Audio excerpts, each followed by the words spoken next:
It's 5 to 7. He looked to the heavens when he heard the engines hum.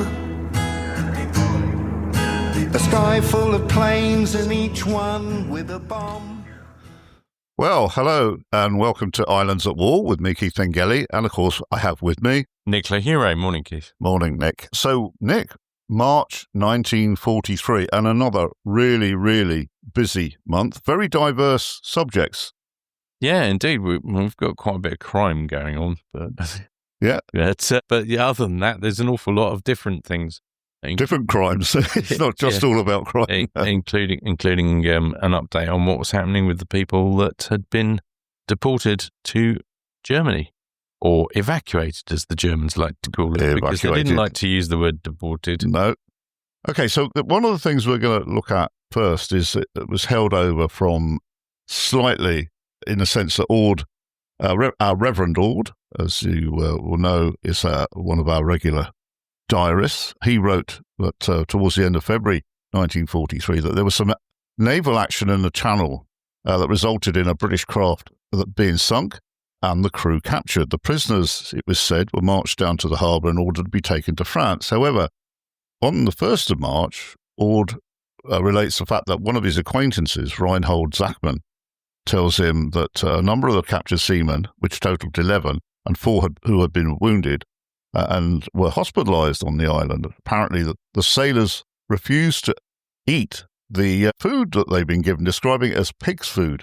But then Reinhold says, our German fellows, ate it, and was sort of an indication the Germans were prepared to eat stuff that the British weren't. And Reinhold also goes into raptures over the quality of the British sailors' uniforms and clothing, but you can't find any further detail about this. No, I couldn't find anything about this, but it could have happened well away from coastal waters of the Channel Islands, I guess, and it's just that they've ended up here. Who knows? Yeah, so the naval action could have taken place sort of near the French mainland, for example, and then the sailors just brought here. Back. Yeah, quite possibly. I couldn't find anything on it. I mean, it must be correct if Reinhold's a fairly reliable source, it would seem. Yes. But for Ord, he's fairly candid with Ord about what's going on, both good and bad. So, yeah, I don't know. I will continue to look. Yeah, we'll continue to look at that. I looked at the newspapers for March 43, couldn't find anything. I had a look through some other sources, couldn't find anything on there either. Okay, now you turned up a rather, I'll say, interesting, possibly sinister chap here. Brunt, is it Dr. Brunt, a chiropractor? Yeah, he's featured. We'd featured him, I think it was in one of the 1941 episodes. He called himself a doctor, but here he's described as a masseur, and he was charged with murder. It would appear from investigations that he didn't, from the previous court case, that he didn't actually have any medical qualification that entitled him to practice as a doctor, and as in a medical doctor. So that might be why they've variously referred to him as being a chiropractor and a masseur in these articles. What's quite puzzling is that most of this court case is held in Canberra. There's a hell of a lot printed about it in the Guernsey press. Sorry, Nick, this is in Guernsey, isn't it? This is in Guernsey, yeah. Sorry, this is in Guernsey. So this is headline news on the 1st of March 1943. Well, it's all over the front page of the paper, which is normally reserved for German reports, etc. And he's been charged with murder because of one individual who died during an illegal operation that he was carrying out at his premises in Smith Street. And it doesn't take a mastermind to work out. It comes out later on in the trial. It would appear that he was carrying out illegal abortions or attempting to. Unfortunately, one of the ladies involved had died during the course of this procedure, but he was charged with murder. More people came forward about him making them take noxious substances to deal with various issues, and there was a whole mass of evidence. But as I say, it talks about there was so much evidence it had to be taken in writing, and it was all being done behind closed doors. But the Guernsey press has pages and pages on this stuff. So this is a condition that, shall we say, affects ladies only. We're not using the A word, but I think that's where we're heading towards. Yeah. So the court case was a talking point for people, throughout the month of March. Gets right to the end of the March. Bearing in mind he's been charged with murder and some other offences for causing these things. He actually ended up getting 3 years. And where did he serve that then? Good question. I don't know. Actually, it didn't say. Because Ambrose Robin refers to him getting 3 years in prison. Now, this would have been a civil matter, so I would imagine he probably served it here in the prison here.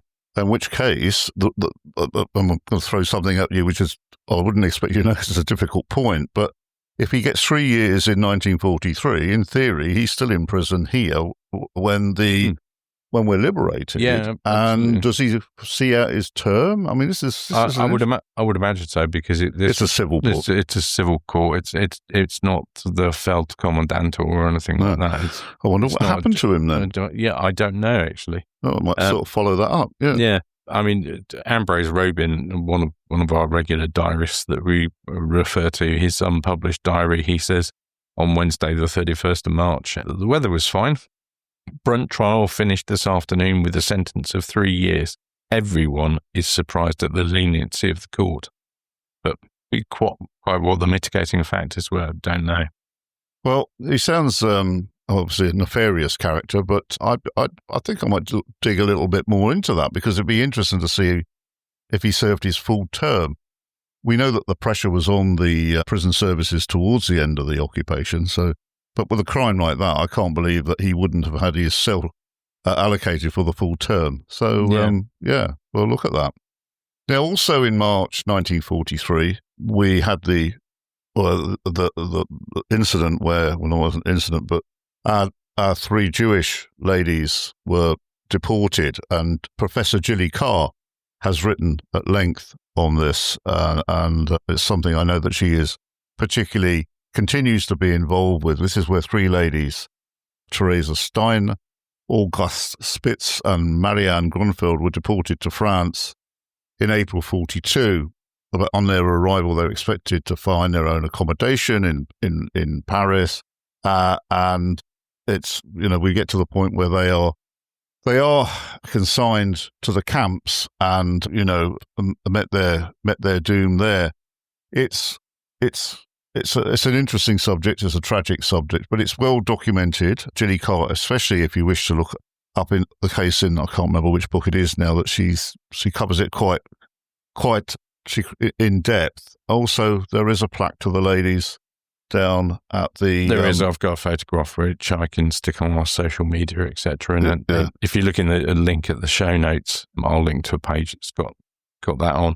Therese Steiner and Auguste Spitz were working as nurses at the country hospital.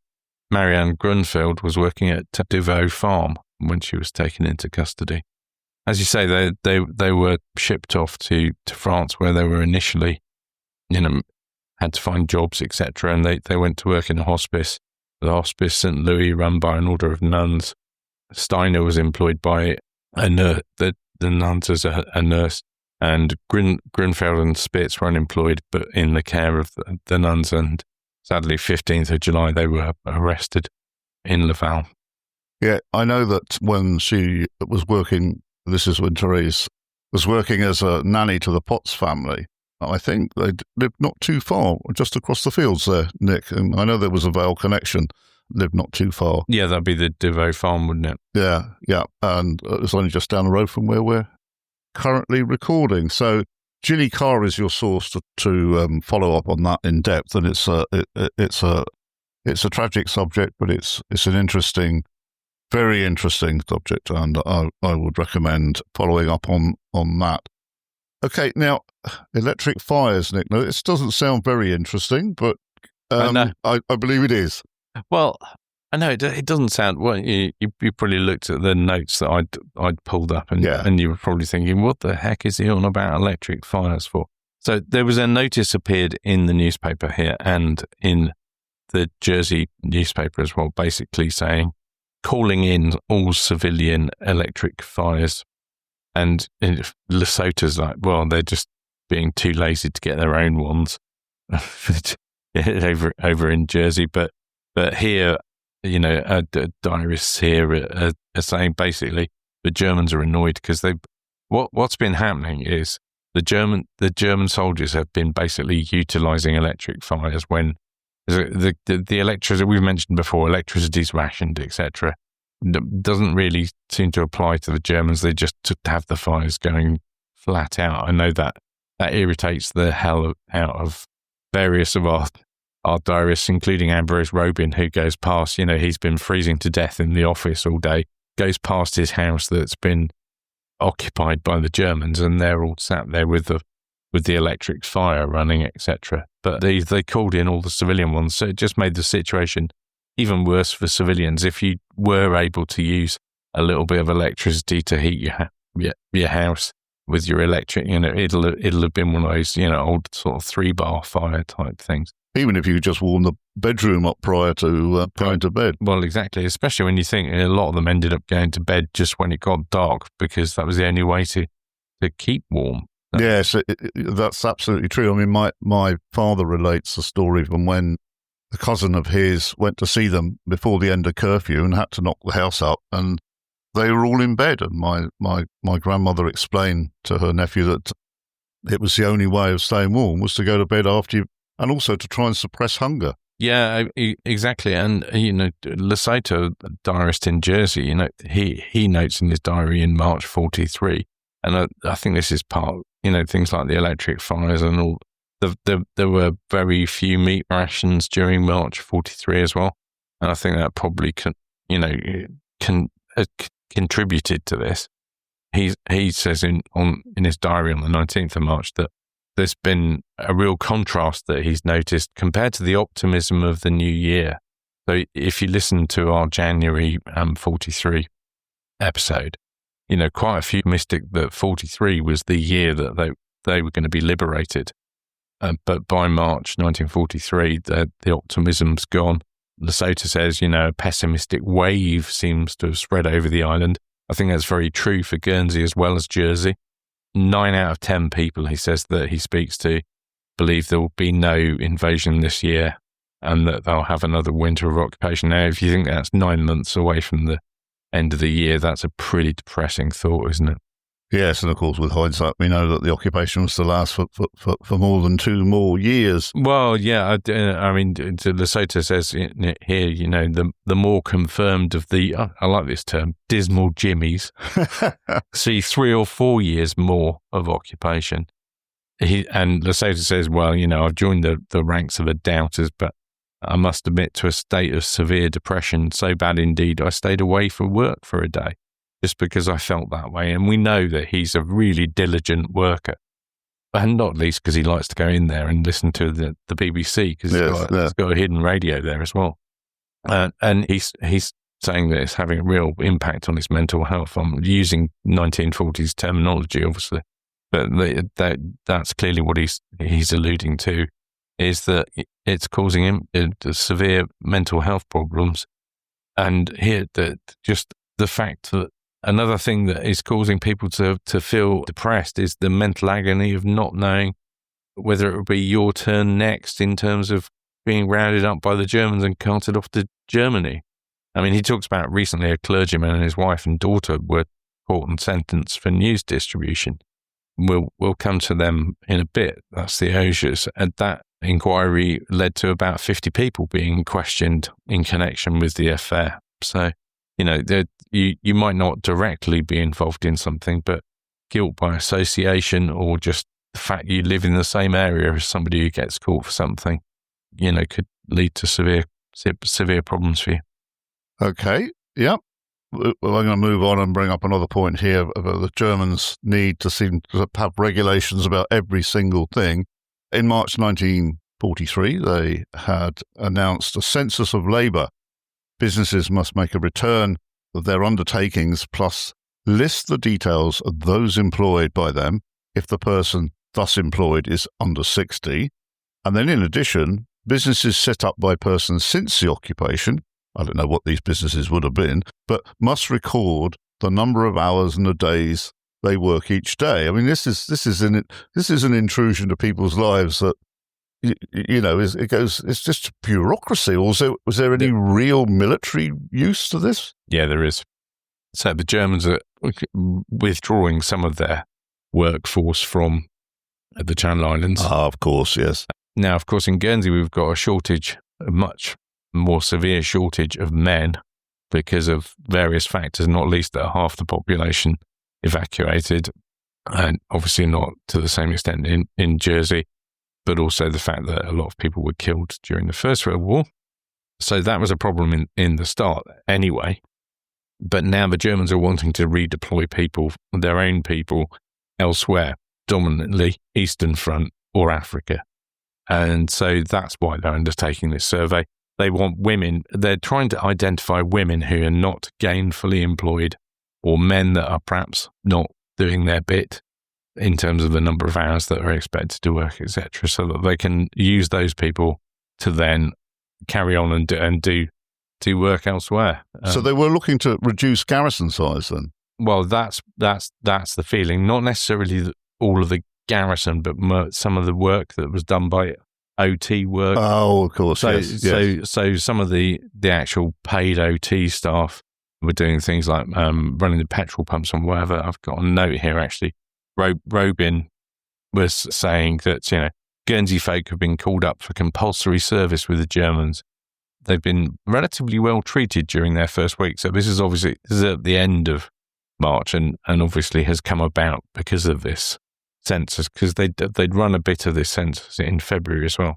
But he wonders how long it will continue that they'll be well treated. He said the German soldiers that he's spoken to don't favour the scheme, because this means they're leaving this theatre of operations to go elsewhere, such as the Eastern Front or Africa. But they're having the military horse wagons with a soldier being retained, but then the brakesman is being replaced by a local. And he writes, he's obviously quite shocked by this. Local girls had displaced men on military and OT petrol pumps from Monday. So he's got another interesting thing actually in on the same diary entry, which is kind of unrelated to the census thing. I should say the census was going on in Jersey as well. They had the same issues over there. But Robin also notes in that diary entry that German court have been sitting all day and some 24 German women are concerned in the proceedings. Locals are not allowed to enter the court. No idea what that was about. I couldn't find anything on that, but it's on my list of things I'll keep looking for, because that's quite intriguing. And what were these German women? A couple of dozen of them in court for. Okay, now way back in July 1940, Churchill sent various people over to the island to see what was going on. One of the gentlemen that was sent in civilian clothes, so a spy, I guess we call him, but with a military background, was Hubert Nicol. He came to the island twice, didn't he, Nick? And then he got on a second time, he got caught. Yeah. Now, he is a POW now in Germany, but in March 1943, he's sending food from his German POW camp to the Channel Islands, to Guernsey. Is that correct? Yeah, I was aware of this, but I wasn't. I must confess, I hadn't remembered exactly when it was. So as I was going through the March 43 newspapers, I came across this very small article which just says medical supplies through POW. That very welcome parcels from medical stores have been received by Dr. E.V. Gibson. These Red Cross supplies were sent on by Lieutenant Hubert Nicol on behalf of an officers' camp in Germany, and as they were intended for general use, Dr. Gibson has handed them over to the emergency hospital. The first time that such requisites have reached us in this way, and the drugs and dressings will be very acceptable addition to the present stocks, while the present stocks were pretty much non-existent in March 43. So how I'm just trying to think this through. So in the prison camp, he has what he regards as a surplus of... He's arranged it through the Red Cross by the looks of it. Okay, so he says to the German Red Cross or whatever, and then it's sort of... Yeah. They post it for him, essentially. Yeah, effectively, it comes through the Red Cross system. Okay, so who was he sending it to? Do we know? Dr. Gibson. Yeah. Oh, yes. Yeah. Okay, so... Well, that's an interesting thing, that this notion that you could be in captivity. But it happened with regard to the deportees as well, in Biberach and Laufenkamp. They were able to send items back to Guernsey and Jersey respectively. But also I've got a notice. Let me find it. It's just here somewhere. But Durat Lille wrote to the Guernsey Press because in March of 1943, you'll remember we've had 2 lots of deportations, September 42 and February 1943, where people have been deported to various camps in Germany, Biberach, Laufen, and the other one escapes my Dorsten. That's the one, the main camps. And they've been deported there. And what happens is that in March 1943, Lille writes to the Guernsey Press asking them to publish a notice about internee postal regulations. And quite why it's done as a letter to the editor, I don't know, because Lille publishes notices in the paper frequently. But it is headed up, internees postal regulations, letter to the editor. So basically in it, Lille just says, look, I've had a letter from the Germans, which basically says mail for the British subjects evacuated from the Channel Islands. As we mentioned, they don't like the word deported. And he says, look, here's an extract of it. Basically, they're allowed to send an ordinary letter up to 2 kilos. That's quite heavy for a letter. It is, yeah. 2 kilos to the camps in Germany, or parcels up to 5 kilos. Or if you can't divide the contents up, you can send up to 10 kilos, all for free. Oh, 10 kilos. 10 kilos, that's quite heavy. I mean, that's a child. Yes. What you'd be able to, what was actually in Guernsey that you'd be able to send somebody? I mean, I suppose you could send on some of their possessions. Yeah. Oh, because they were only allowed to take, 1 suitcase. So you might send them a coat or something, and some books, yes. Books or something like that, I guess. But it says you don't have to do a customs declaration. That surprises me, because I would have thought the Germans might have wanted to know what was in there so that they could have a look and see if there's anything worth nicking. But maybe I'm being it was unkind. in the care of the Red Cross. So let's. Well, no, this is post. This is not the Red Cross. Oh, right, okay. So this actually is then. This is post. Yeah, well, I'm surprised it got through then. I don't know if it got through. I mean, this is just the notice that, shipping's already difficult, and we've got other references to that.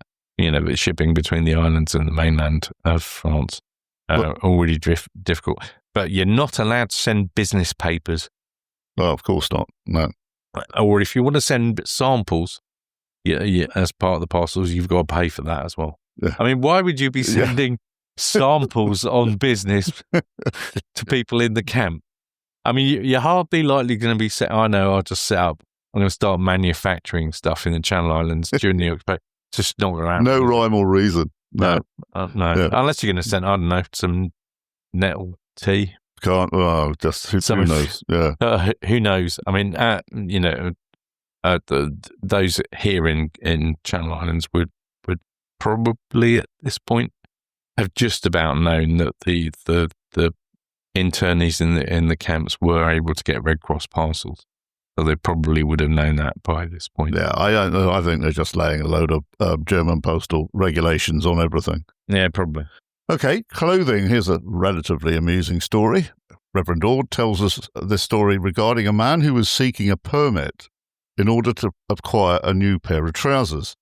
He requested an inside leg measurement of 39 inches, which was way too long for this gentleman. When asked if he had made a mistake, he replied, "You can cut the bottoms off, and there you are with a piece of the same material for future patching." That's the Guernsey way. That's planning ahead, that is. Yeah.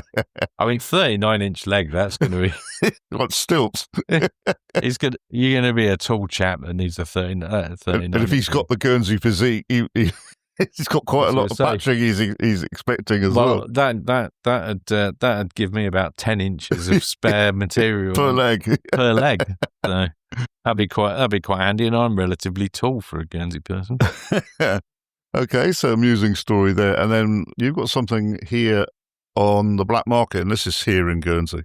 Yeah, we've got a few bits of crime waves in general and whatever going on, but yeah, black market. And this particular case, the bailiff of Guernsey is getting pretty miffed because this chap is a persistent offender. So he's a farmer. He's 70 years old by this point, and he's a grower. He's described as a grower, but he's basically running a farm, a fig tree farm on the Lawn de Marché. I actually know where that is. And he was denounced in scathing terms by the bailiff as a man, among many others, who was taking part in the underhand and underground black market trading during the trial of the upper division of the Royal Court, when Mai was fined a total of £105. So that's a lot of money. And Well, it is, yeah. Yeah, that's about $4,000. Yeah. Which is now, $4,000 now? Yeah. Yeah. It's about £4,000. And he got a deferred of 3 months imprisonment. And the bailiff actually goes on. It's reported later on, says basically he wishes he could have given him more, because this guy is a persistent offender and he's basically, flogging stuff, overinflated prices. It's not getting into the system, so it's not, it's not building up supplies within the system for people who are on ration. He's just profiteering it out of it. Now, the farmer says, I didn't make any money out of this. But he's already been done. He's been done a few times before. He's a serial offender. He's been done a few times before for selling sugar at over prices above the market rate, and massively above it by the sounds of it. And he should he reappear in the court, in front of the court within the next 2 years on a charge akin to what he was convicted of, he'd have to serve the rest of that sentence. And he also had to pay costs of the prosecution as well. So, yeah, the bailiff was having a serious sense of humour. It lists out all the other times that he's been involved in stuff. And the bailiff was clearly having a serious sense of humour failing with it, understandably. Yes. I'm going to move on now to something that was a bit unsavoury, but Reverend Ord, who has a constant stream of interesting diary entries for this particular month. He writes that he has to officiate an increasing amount of funerals, but he actually had to attend one in the parish of St Andrews in Guernsey. St Andrews is right in the middle of the island. It's a landlocked parish. And he went to the church and found that the door to the church was locked and was kept locked, and you had to ask the sexton for a key to let yourself in. The sexton explained it was because the Germans billeted nearby were using the pews as latrines. Oh, that is quite obviously disgusting, but presumably these people would have been possibly associated with the underground hospital. It's only 300 yards away. Yeah, it could well have been. Yeah, and for Guernsey people that know Guernsey, for other people that know Guernsey, you'll know where the underground hospital is. And also just up the road from the church was what we know now as the chain house. Yes. And there were troops billeted there, weren't there? There were, and there's a bunker in the grounds. Exactly, yeah. And I think the big house opposite, previously known as St Andrews, St Helene's Hotel. So it was an area where there would have been a lot of Germans, and that's a pretty disgusting thing to hear about. The other thing also that Ward writes about at the time is road traffic fatalities. He comments on the amount of deaths resulting from reckless driving by the German military. And the verdict nearly always is that no blame could be attached to the lorry driver. Yeah, funny that. Yeah. There are numerous. There are just so many accidents. It's untrue. I don't know if it's because they're driving on a different side of the road. They're not used to it. I mean, you've also got to remember that Germany wasn't a very motorised state at the start of the war. So it may have been that they had very little training in driving. Who knows? But they're generally, it could be also the fact that they're just not used to such narrow roads and they go careering around at ridiculous speeds. And everyone else is fairly vulnerable because you pretty much haven't got a car unless you've got it for essential purposes. So you're walking or on a bicycle, and if you've got a German herring around in a lorry or a requisitioned car, then you're going to be quite vulnerable to being hit by them, I should imagine. Yeah, very, very vulnerable. Now, we talked about this wave of pessimism, and there seemed to be the Germans were facing sort of reverses in Africa, and obviously Stalingrad had fallen. The Germans themselves seemed to be a bit jumpy. There was an inordinate amount of artillery practice going on at this time. Yeah, I mean, this is just a crazy thing to be doing. I talked about this recently on a tour when we were stood outside of the town hospital, because, they on some occasions they didn't do this, but so this artillery practice, there's a large notice in the paper which basically tells you where you've got to be out of by. So in all of these areas on the Thursday, on March the 25th, I think it's 25th, I can't quite read the type actually, 25th. You had to be out of your house by 7 a.m. Bearing in mind curfew finished at between 6 or 6:30, depending on when in the month. I can't remember what it was at that point. But you've basically got an hour or half an hour to get out and get to a safe area until 3 p.m. Well, it turned out that people were out for a bit longer than that. And then the next day, on the Friday, the 26th, you only had to be out. Oh, sorry, you had to be out again at the same time, and you had to be out of your house until between 6 and 7 p.m. in the evening. And this covered certain areas of the town parish and some of the country parishes. And basically, it was because they were using the big guns further over on the west coast to fire out and practice out towards the harbour. So in case they're clearly practicing, in case there's any sort of invasion fleet tries to make it towards the harbour. But, even out in St. Saviour's, you were being made to move as well. But what's quite funny about this is in other times, they were not that bothered. So they didn't evacuate the town hospital previous to this. They just fired over it. And bearing in mind, they're also firing over Moores Hotel, which had some of their NCOs billeted in it, and various other buildings that had German troops, etc., billeted in them. It just seems a bit odd. But on this occasion, they actually evacuated the town hospital, ordered that the town hospital was to be left open, presumably in case there was any casualties. But they decided that they weren't going to abide by that, because obviously they're worried about, if you leave it unattended and there's nobody around, what's going to happen? Somebody's going to get in there and nick stuff, aren't they? Well, so we have batteries on the west coast, and of course in Parish of St. Saviour's is the Mirus battery. Mm-hmm. So they were thinking, or not only thinking of it, they did it. They slung shells across the island. Yeah. Over St. Peter Port. Now, where were these landing? Because those that know the sort of geography of the Channel Islands, were they going over the back of Herman's Sark? No, just so they were into the Channel, into the Russell, into the Russell. So just people that are not too sure about. They were firing as well from. You had to get out of Delancey, etc. as well. They were firing guns from up there at southeast. So basically to the same sort of area. So. Where I live, I'd have had to have been evacuated, and the Barcoteal as well, along the coast road there. So they're dropping shells in the Russell. Nick refers to the Russell. This is the channel between Guernsey, St. Peter Port, and Herman Sark, and not a huge margin of error there. Well, no, and we mentioned in another episode, I can't remember which one, where they tried firing their guns from St. Peter Port, firing them in a northerly direction, and they managed to hit the rocks by the Barcoteal on the coast road there, and one had gone whizzing off between two houses. Yeah. So, but the part of the reason I mention this is that this happened fairly frequently, that you were suffering this inconvenience. So these people had to go and find somewhere at very short notice to go and stay for the day, to go and do it. Disrupted work. It was a massive pain in the neck for all concerned. And I don't know why, but Thursday seemed to be artillery practice day. Nearly every time I've come across something that says it's artillery practice, it's Thursday. So I don't know why that was the case. But I've used the Guernsey Press article about it here, but I've actually got copies from the archives, the Air Raid Warden's log.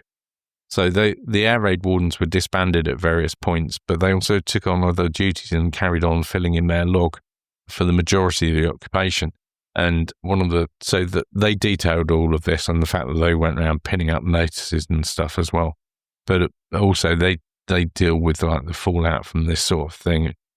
There doesn't appear to have been any damage caused from this one, but you do get reports when there have been these artillery practices about the air raid warden basically having to go around and, in his other role, assess damage caused by these firings. People getting windows blown out or glass houses that everything's been all the glass has been blown out of there, or other damage has been caused during the course of this artillery practice. So we will be referring to those from time to time. Okay, one of the things that I do get asked on tour when I take occupation-related tours, or indeed when I'm in attendance at Fort Grey, is the notion of collaboration here, and if there was any, how it may have taken, how it manifested itself. And we'll point to a couple of things here. Is that again, our Reverend Lord relates to the conduct of Guernsey women, or some Guernsey women, of course, relates to the tale of a Guernsey woman whose husband was serving in the British Army and who had taken up with a German. When the local Guernsey authorities were aware of this, they refused to continue to pay her separation allowance, but in return offered her a job at the same amount of her allowance. So in other words, she wasn't working, she received a separation allowance because her husband was away in the British forces. When they found out she was consorting with a German, said, right, well, we're not going to give you the allowance, but you can actually work a job to the amount of the allowance, value to the amount of the allowance. She wasn't happy about this and refused to do the job, and said she would take the matter up with the German civil commandantur, claiming she was being denied her rightful money. Initially, the Germans rudely questioned the local authorities, who countered with the fact that the Germans themselves had stated that no one may refuse an offer of employment. The Germans were now forced to put into practice this decree and arrested the woman, and presumably she suffered some sort of punishment. Interesting story, that. And then equally, there was talk about so-called local quislings. There had been an increase in the number of people being informed upon with regard to the retention of their wireless sets. All believes that the informers receive a bounty of £4.10 for this foul work. Now, my grandmother often spoke about people she had known in the occupation. She was terribly distressed when they turned out to have been revealed as informers. How widespread was this informing, Nick? I'm sure it happened, but did it sort of become a sort of an urban myth? It happened. To what extent? I don't know. You had people that were using it to settle scores. Exactly. If you peed off your neighbour, you had a radio, then if you'd fallen out with them sufficiently, then you perhaps might dob them in. Now, it's interesting that Ord says that there seems to have been an upturn of this in March 43. This may have been a bit of a smokescreen by the Germans, because they basically went wholesale looking for radios along particularly and other things. Yeah, just rooting about along Fort Road, in the area around the airport, etc. Sorry, not on Forest Road, not Fort Road. This time, they searched a huge amount of houses. So it may have been that they were just using it as an excuse that they'd had these informers. But there were people that got paid for doing this. I mean, he talks about £4.10. It's about 160 quid in today's money. But some people did. I mean, the only record I've ever found of anybody that's actually been recorded as being pretty much a full-time paid informant of the Geheimfeld pellets was an Irish chap. But other than that, this is just casual people writing letters in. But you've got, obviously, if you're going to collect your bounty, you'd have had to put your name on it. Yeah. I'm not sure how many would do. So I'm guessing these are more people that perhaps went in and dobbed people in. I don't know. I also wonder how much there is this. You could just besmirch somebody simply by saying you'd heard that they become an informer, and they hadn't been. Yeah. But that once, this if you throw enough mud at the wall, some of it's going to stick. Well, yeah, exactly. And we know that, letters addressed to the Feldkommandant were intercepted by post office workers, etc. Yeah. And destroyed if they knew that they contained anything that was going to get somebody into trouble. Yeah, but in the 1960s, early 70s, grandmother still was a bit iffy about some people. In the folk memory, these things are not forgotten. Undoubtedly, it went on. I mean, you're not saying that at all. It's just being able to quantify the extent of it is pretty difficult, because records of it, understandably, would be relatively sparse, and people are hardly likely to come up with, and say, oh, well, that's what I was doing. I was informing. Okay, well, we have another amusing story here. A joke is being passed around the island. I think I saw it at the bottom of one of your newspaper clips, that it's about a joke about Goering. Hermann Goering decides to fly over London to see for himself the destruction caused by the Luftwaffe. After flying for some time, he looked down and saw a vast area of shattered and destroyed buildings. He looks down and says, "London is kaputt," he explains, and the pilot answers, "Sorry, sir, we've got another hour and a half or so to go yet. That's Wilhelmshaven down there." Wilhelmshaven, yeah. Sorry, pronunciation was awful. So really, this is a little bit of light relief, but I think it was that somehow one of the diarists has it's got that in the Robin's got that in Robin's diary. Ambrose Robin's got that in his diary. Yeah. So it's obviously one that's being told by the Germans around the island. Yeah. There's another Violet Carey's got in her diary about a girl of 17 who's given birth to German triplets in the town hospital. And one man was talking to a German officer about the German babies, and the officer replied, "Oh, that's nothing. Half my men have British blood in them." Some time ago, Violet notes, "I noticed such a number of red-haired soldiers here, and I innocently remarked I thought Germans were always fair or dark, but not sandy or red-haired. And the answer I received, there are a great many Scottish soldiers in the army of the occupation of the Rhine." Yes, and of course this chimes in with a little bit of something that we heard about recently, whereby there was a German soldier over here with a Guernsey name, and it turned out that his father could well have been a member of the occupation of the Rhine in 1919, 1920. Something we continue to have a look at. Annoyingly, we can't find anything. Not yet. We will. I'll get there eventually. Yeah. Now, who is Mr. Mollett? Is it Mr. Mollett? So, so this is a chap called Ralph Mollett. He's the Jersey equivalent of Louis Guillemette, effectively. So, Ralph Mollett is the bailiff's secretary. So he's sort of liaison between the Jersey government and the Jersey German authorities. Yeah, and as well as being the bailiff secretary. But yeah, that would have been one of his roles. But yeah, he notes today. I mean, this again shows quite how bad some of the crime, both by locals and by Germans and by slave workers, etc., was. He records the start of March in his diary about that the Assizes trial ended today after 4 days, 2 locals for robberies at state stores and the mental hospital. And he also notes, because it is worthy of note, the jury was sent home instead of sleeping at hotels.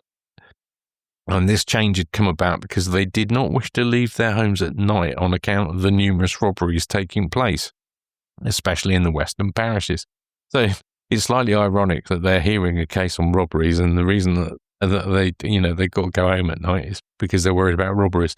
Because what would have normally happened was they would have been put up in a hotel. Yes, but by this point, that's gone out the window, because the bailiff has gone, okay, yeah, that's fine. You can go home because you want to protect your property. They took only an hour for their lunch. He also notes as well, when I had a lunch served by Godins for that one. But there's quite a crime wave going on. We'll come to that. I mean, I know we've said there's quite a crime wave going on at various points, but it seems to have really taken an uptick here. Okay. We know that people that listen to us are living abroad that do have Guernsey roots. They do like to know about incidents that happen in Guernsey localities. For Violet Carey, who lives in the forest area, talks about the area on the west coast known as Cobo here on Guernsey. Violet's husband, Jim, has been over to the west coast of Guernsey, to the Cobo area. Now, if you've got a car in Guernsey, this takes about a quarter of an hour on a good day. Sounds like it's the other side of the world, but Jim Carey returns and tells his wife, Violet, that she would not recognise Kobo now. The Germans had taken the slipways to the beach away, blocked up the entrances to the beach, and removed the roadway and placed a railway there. Now, this is just not in the Kobo area. Nick, this does actually. You could say the same. You could say the same about Perel, and you could say the same about Portsmouth along the coast and Portsmouth, etc. Yeah, absolutely. It does extend along those areas. Various other people refer to it as well. In fact, these areas have changed beyond recognition because of all the fortifications that have been built, etc. Okay, I think you've also got something about Russian. Would this be slave workers, Nick? Yeah, I'm guessing they're slave workers. Can't imagine what else any Russians were doing in Jersey, unless some of them were perhaps Georgians that have been mistaken as Russians, because the terminology seems to be interchangeable. Yeah. I'm thinking these are probably slave workers. Yeah, again, it's Ralph Mollett notes in his diary that Lecain, the undertaker, says that he has buried 62 Russians, and the Russian bishop from Paris is consecrating the part of the strangers' cemetery in which they've been buried. And then he has an entry a couple of days later to say that he's actually seen a couple of Russian Orthodox priests in St. Helier. So, yeah, it's clearly that's what they'd come across to do, but I just thought that was worthy of note.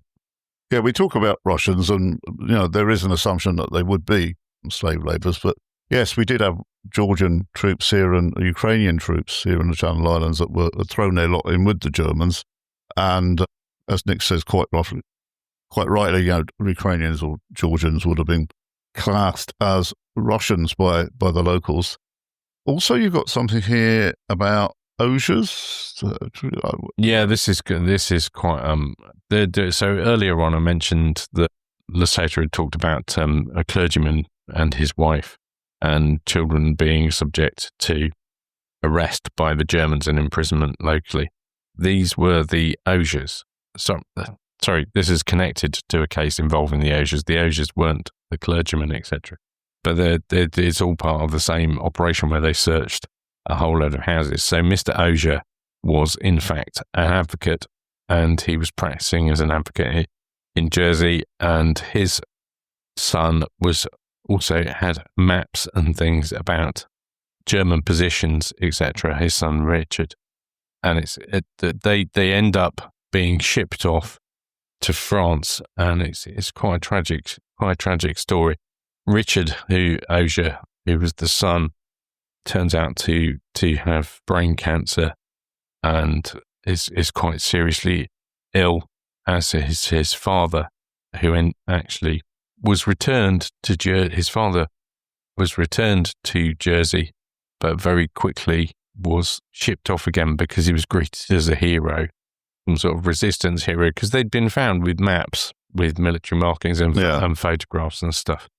But because his health had deteriorated quite quickly, he was shipped back to Jersey. But then the German authorities just got so annoyed about the fact that he'd basically been turned into a hero. They deported him again in July 43, and sadly he died 1st of August 43. Richard survived. His son survived, but was, as I say, very, very ill as well. So yeah, quite a sad story. But it was just, Nakfus actually said to Ralph Mollett that he really, so this comes to something when Colonel Nakfus told me himself that he was anxious that the Ogiers should obtain counsel in Paris, because that's where they've been sent to be tried. Now, when you've got Nakfus, who's in charge of the Feldkommandantur, is actually saying, I'm really worried they should get, he's one of the people that sent them there. Yeah. Well, I think he may have already had an eye on history, because he tried to intercede in the previous month on something, didn't he? Yeah, he did. So, yeah, it's quite sad. But again, and quite often overlooked that people did, get arrested for these sort of things. Okay, well, we're heading sort of towards the end of this episode of March 1943 here on Islands at War.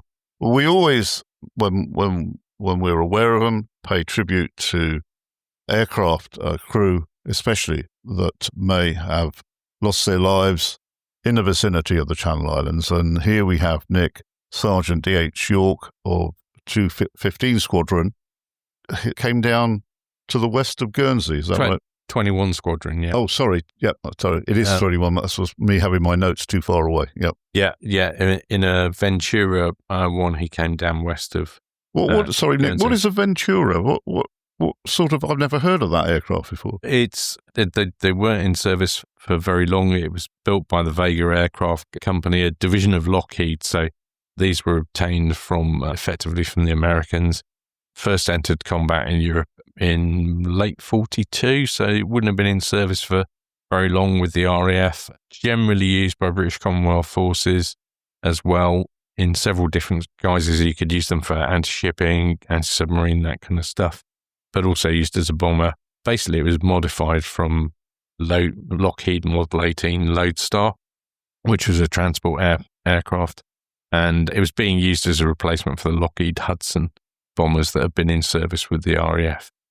They were used, in daylight attacks in occupied Europe, but they were removed from bomber duty and used for coastal command later on.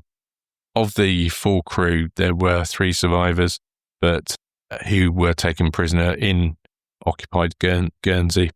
But unfortunately, their air gunner, Sergeant Donald Henry York, did not survive. He was 28 years old, I believe. So do we know anything about the actual mission that they were on?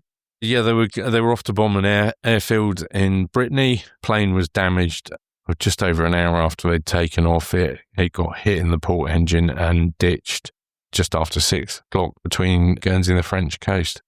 But that's all of the information I've got on that one. I do have a photograph of the aircraft though, so I can shove that onto the show notes and also onto our social media.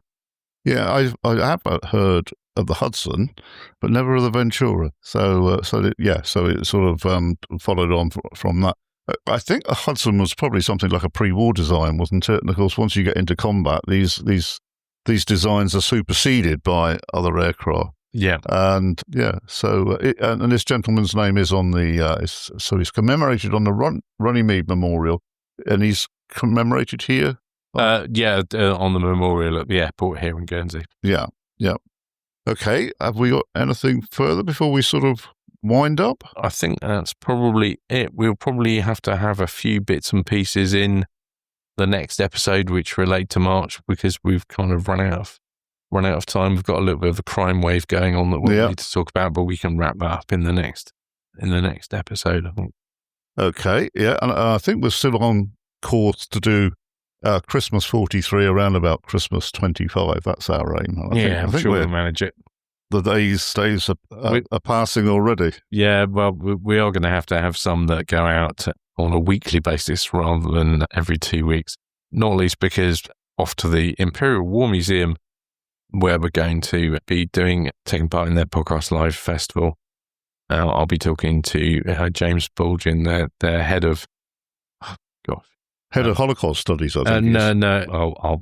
I'll get the right bit. Hang on a second, and I'll. James is.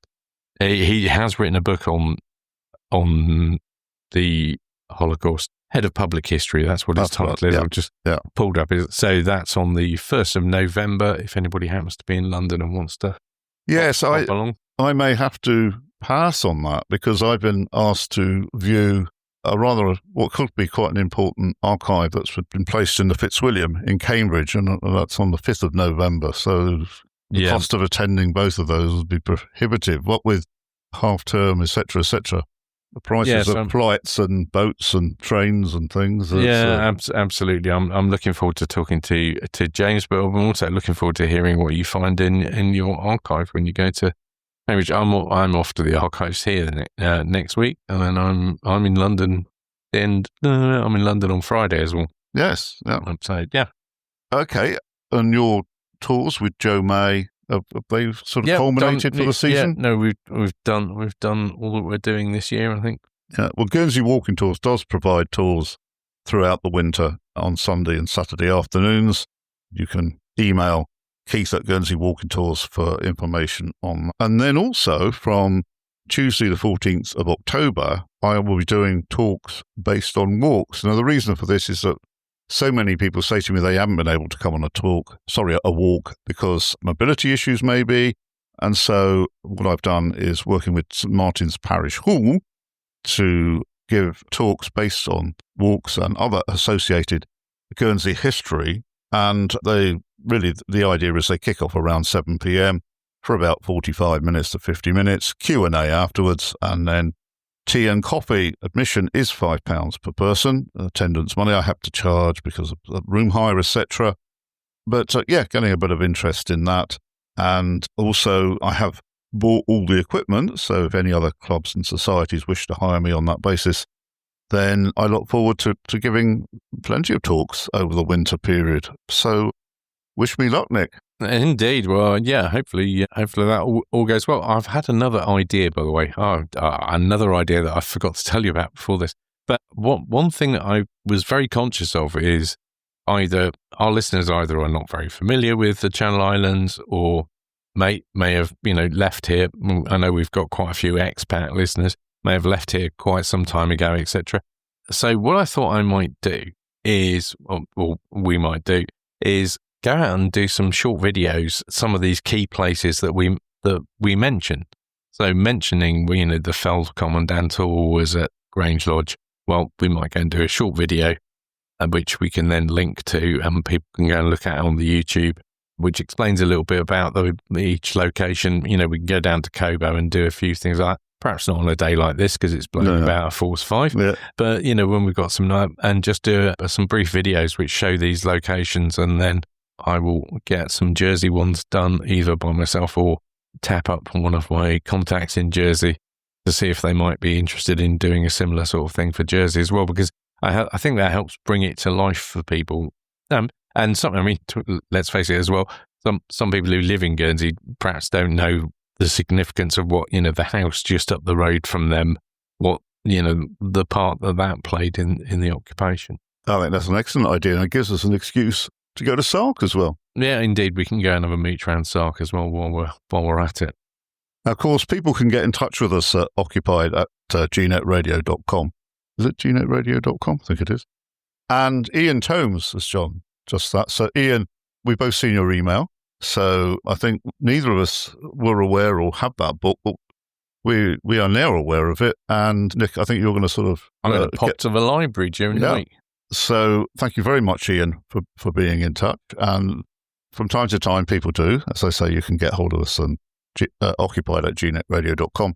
And we thank you for doing it. We really, really, really value your ongoing messages and support for this podcast. It's got far bigger than we ever thought it would be. Yeah. I had an interesting email through my website as well. A chap first contacted me on Twitter and then sent me an email to my website, islandfortress.com. His grandfather was based here in Guernsey during the occupation, was here with the Luftwaffe, and this gentleman has sent me some photographs of his grandfather in Guernsey. So I'm just trying to piece together where some of them are and trying to help this gentleman out who now lives in the US. I'm just trying to work out exactly where some of these are, because some of them aren't exactly clear yet, but I'll get to the bottom of it. This is relatively breaking news, as it were, but in terms of these kind. But it does have the ubiquitous, as seen in the Bundes archive on lots and lots of occasions. His granddad's got a photo at the little chapel. Would you believe it? There's so many. If for our listeners, there are so many. I've mentioned this before. So many of the German troops that were based here. It looks like they're on holiday from some of their snaps, particularly as the little chapel seems to have been an absolute favourite, much as it is with tourists, still today. But there's you go to the German archives and they've got absolutely loads of these photos. This one isn't in the Bundes archive. This is just from this chap's private. Okay, and I'm sorry, my fault. I hadn't mentioned that if you want to sort of delve into my talks based on walks, you can get hold of me at keith@guernseywalkingtours.com, and my website is www.guernseywalkingtours.com. So I think, is that it? Yeah, I think we're done. We're done. So April 1943 up next. Thank you very much for listening. It's goodbye from Keith and goodbye from Nick. Bye-bye. He looked to the heavens when he heard the engines hum. A sky full of planes and each one with a bomb. And they're gonna wanna drop them on someone. It's 5 to 7.